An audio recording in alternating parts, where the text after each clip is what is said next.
পরীক্ষায় খারাপ ফলাফল করার কারণে আত্মহত্যার দিকে চলে যাওয়া, পরীক্ষা দিতে না পারার কারণে পাগল পড়া হয়ে যাওয়ার ভিডিও আমরা দেখতে পাই বিভিন্ন সময়।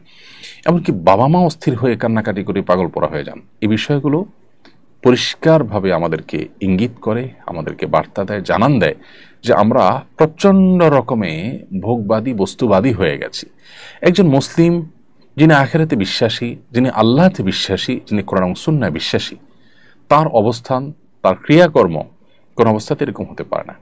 পৃথিবীর সব কিছু চলে গেলেও মানুষ হিসেবে কষ্ট তো আমরা পেতেই পারি, কিন্তু ভেঙে চুরে দুমড়ে মুশড়ে আত্মহত্যার পথে চলে যাওয়া, এটা আমাদের আখিরাতের প্রতি বিশ্বাসের সাথে সঙ্গতিপূর্ণ নয়। পরীক্ষা ফেল করা মানে আমার সব শেষ হয়ে যাওয়া নয়। আমার পৃথিবীর সবও যদি শেষ হয়ে যায়, আখিরাতটা যদি আমার ঠিক থাকে, তাহলে তো আমার খুশি হওয়া উচিত, শুকরিয়া আদায় করা উচিত যে আমার আখিরাতটা অন্তত ঠিক আছে।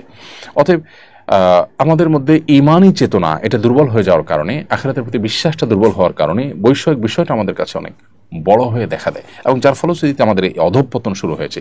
গোটা পৃথিবীর বিভিন্ন প্রান্তে প্রান্তরে উন্নত দেশগুলোতে যে পরিমাণ আত্মহত্যার প্রবণতা এবং ঘটনাগুলো আমরা দেখি, সেগুলো কিন্তু একই ইঙ্গিত দেয় এবং একই কারণে হয়ে থাকে। অর্থাৎ বৈষয়িক বিষয়গুলো অনেক বড় হওয়ার কারণে মানুষ এ পথে যায়।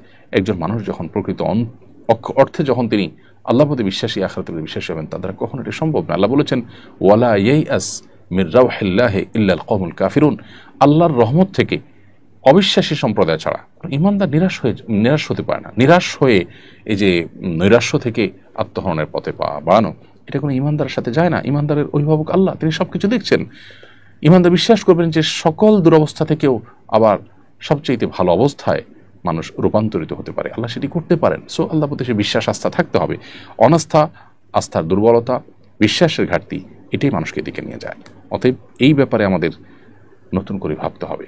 আমাদের শিক্ষা ব্যবস্থা, আমাদের পরিবার ব্যবস্থা, আমাদের প্রত্যেকটা জায়গায় ধর্মীয় বিধিবিধান, আমাদের মূল্যবোধ, আমাদের নীতিনৈতিকতার চর্চা, এটা বাড়াতে হবে। তা নাহলে আমরা কোন অবস্থাতেই এই দুরবস্থা থেকে উত্তরণের পথ খুঁজে পাবো না। আমরা হয়তো দালান কোঠা এবং ইস্পাত সভ্যতার অন্যতম শেখরে, উচ্চতর শেখরে আমরা হয়তো পৌঁছে যাব, কিন্তু আমাদের ভেতর থেকে আমরা শেষ হয়ে যাব। মানসিক শান্তি আমাদের সমাজে থাকবে না।